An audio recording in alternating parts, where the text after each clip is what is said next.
Et je pense que ce n'est pas facile d'avoir du succès rapidement. À chaque fois et dans tout ce que nous avons fait, nous anticipions les choses sur les 10 prochaines années.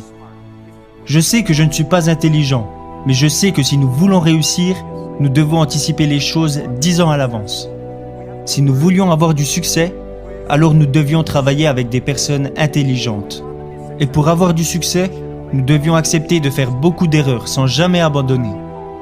Beaucoup de personnes font des erreurs, elles rencontrent des problèmes et elles abandonnent. Nous n'avons jamais abandonné.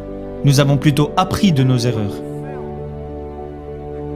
Le message, l'expérience et le conseil que j'aimerais partager avec vous est que vous pouvez savoir à l'avance si une personne aura du succès ou non, simplement en observant si lorsqu'elle échoue, elle pense d'abord que c'est de sa faute au lieu de mettre la faute sur les autres.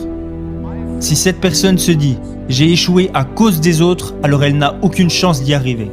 Les personnes qui échouent et qui disent « c'est de ma faute, je n'ai pas fait ça correctement, j'aurais dû m'y prendre autrement », ce type de personnes ont une chance d'y arriver.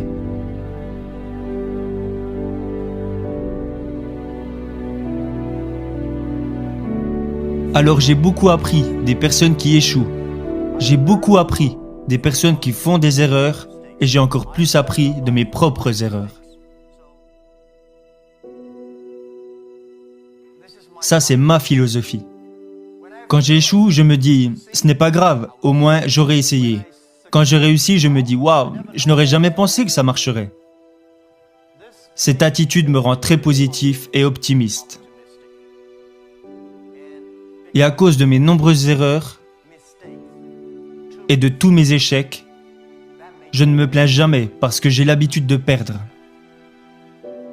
Encore aujourd'hui, je commets des erreurs tous les jours.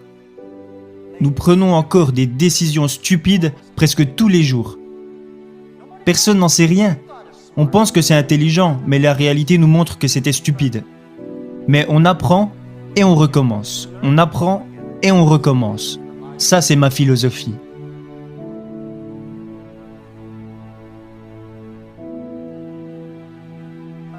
Alibaba a vu le jour sans argent, sans technologie et sans employés. Dans mon propre appartement,